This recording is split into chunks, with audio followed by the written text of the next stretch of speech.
Hello and welcome to Philosophy Vibe, the channel where we discuss and debate different philosophical ideas. Today we're going to be looking into the works of one of the most fascinating philosophers of the 19th century, and that is Nietzsche. Interesting. Nietzsche is seen as one of the pioneers of nihilism, as well as a major contributor to the existentialist movement in philosophy during the 20th century. In this video we're going to look at how Nietzsche reached a nihilist position and his concept of the Ubermensch. Great. First, we need to understand a little history. Since the great Roman Empire, Europe was predominantly a Christian continent. Nearly all people followed the Judeo-Christian teachings of the creation of the universe, the creation of the human race, and of course, morality. Right. However, during the 19th century, there was a huge cultural shift sweeping across Europe. The development of the natural sciences and the works of Darwin cast doubt across the whole Judeo-Christian religion. People were in fact losing their faith and losing their religion. Nietzsche, picking up on this cultural shift, declared that God is dead. He explained, "God is dead. God remains dead, and we have killed him. How shall we comfort ourselves? The murderers of all murderers." Wow, very dark. Yes, but this perfectly summed up the state Europe was in during the Enlightenment. Imagine that for centuries people strongly believed in one God that created them. They believed they were created for a reason, that the earth was the center of the universe and they had been placed on this planet by an omnipotent being. This gave all people a sense of purpose. No matter how rich or poor, how strong or weak, or how beautiful or ugly, we had all been created by the same God for a specific purpose, and we are all governed by the same moral law, and we are all judged the same way. And no matter what, we are all equal in front of God, and we are all either rewarded or punished in the afterlife. Yes. But as science developed and we understood more about human evolution, suddenly the stories in the Bible did not seem true. Religion was declining, and soon God was dead. But with the death of God, it left a huge void in the lives of millions. Suddenly, we were not important. We were not the center of the universe. We no longer had a purpose. Morality meant absolutely nothing. There was no God to judge right and wrong and judge our lives. There was no afterlife for reward or punishment. No purpose, no reason, no creator, and no morality. Life was empty. Life was meaningless. This was the birth of nihilism. Wow.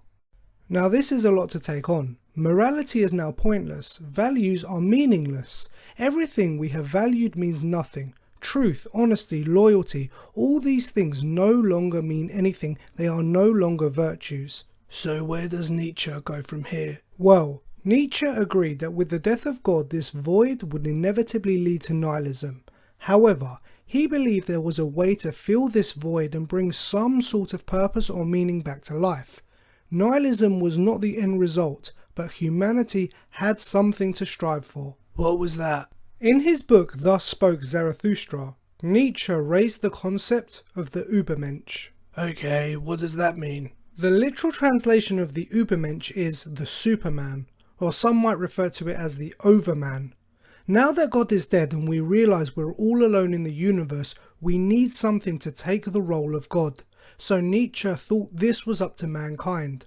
We must strive for our own evolution, the next phase of man, the more superior, better man, the Superman. I see. Consider our evolution. Our ancestors were chimps. Now how far more evolved have we become? And yet, why should we assume our evolution will stop? We need to carry on getting better, and we must aim to either create or become Ubermensches. For Nietzsche, this was the goal for humanity. Okay, but what exactly defines an Ubermensch? Nietzsche wasn't exact on this, but there were some core ideas he had to the concept of the Ubermensch. Firstly, the Ubermensch is psychologically strong, ready to master this life and this world. The Ubermensch is not concerned with otherworldliness. The only concern is for this world and this life and everything in it. Nietzsche saw religious systems such as Christianity solely concerned with otherworldliness, the idea of heaven and the eternal reward. This otherworldly fulfillment would pull people away from this world. It would make them distant from our earth and concerned solely with a world that they did not live in. The Ubermensch will be solely focused on this world. The Ubermensch will grasp this reality and appreciate it. I see. But most importantly, the Ubermensch will rise above all morality and values that were once ubiquitous and establish his own values. The Ubermensch will create his own morality. It will be based on this life that he has led, the experiences that he has had.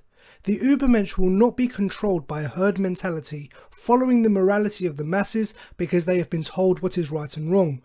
The Ubermensch creates morality for themselves. They define what should be valued. They live by their own moral code. The Ubermensch brings their own meaning to a meaningless world. The Ubermensch dominates their reality. Interesting. So this is the goal for mankind. We do not need God to bring meaning to our lives. We find meaning by striving to become the Superman. I find this fascinating, I truly do, and I can see how this would lead an atheist or an agnostic away from nihilism. Yet, I can't help but find some problems with the concept of the Ubermensch. Really? Yes. Like what? Well, it seems that Nietzsche has not spelt out specifically or in great depth what makes an Ubermensch, but we have some vague ideas on self-mastery, being psychologically strong and defining our own morality. However, if we are not currently supermen and do not know of any such being ever existing, then how could we possibly know what an Ubermensch would be? Nietzsche is trying to explain a higher evolved human, but how can a lesser evolved human who has never come into contact with an Ubermensch know what one would be like? So what really is an Ubermensch? Is this a guess? Is it a fantasy? Or perhaps nothing more than Nietzsche's personal opinion on what a superhuman would be? Yes, I see. A further criticism would be, if an Ubermensch can in fact define their own morality, how would this work in a world with over 7 billion people? Let's assume we all reach the ultimate goal and the whole of humanity has become Ubermensches. We all share this world, so if each person has their own morality and values, then I think it will inevitably lead to clashes, two different moralities that are inconsistent with each other. How could such a world function, and how could it be resolved if two Ubermensches contradict each other? Well, I would like to think that if we all reach the stage of being an Ubermensch, then all our morals and values would sync, and we would all be on the same wavelength. There would not be any inconsistencies or contradictions. Really? You think this? How could 7 billion people each create their own morals, yet each follow the same morals? Because they are all higher beings, they are all supermen, so will all have a better grasp of morality. But think about what you are saying here. You are referring to morality as an objective thing, something that exists beyond people, and something we can discover and get closer to. This is exactly what Nietzsche rejected. Morality was not objective or universal. This was something that the herd believed. Objective morality died with God, so I find what you are saying hugely contradictory. Good point. If God is dead, there cannot be objective meaning. The choices are nihilism or subjective meaning. But with subjective meaning, we cannot expect universal meaning that is the same for everyone. Yes, I understand. Also, going back to the idea that God is dead, don't you think that this is a bit of a leap? What do you mean? I understand discoveries in science showed parts of the Bible and parts of religion as inaccurate, but to go from that to God is dead seems quite drastic. It can be argued that one can agree that parts of the Bible are inaccurate, but not the whole of the Bible. It could be argued that religions outside of the monotheistic religions could also be true. It could be argued that sacred texts are meant to be read and understood metaphorically rather than literally. But most of all, and what I would argue, religion and God are not synonymous. You do not have to accept religion to accept God. And whilst holes have been poked in the Bible, I do not see how you reach the conclusion that God is dead.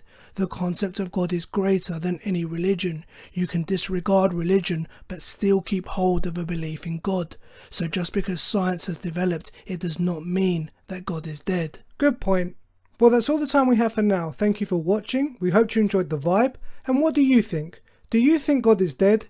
Are you falling into a nihilist abyss? Or does the concept of the Ubermensch give you some hope? Let us know in the comments below, and if you haven't done so, please like, share and subscribe. Take care, and we'll see you in the next video. Bye bye.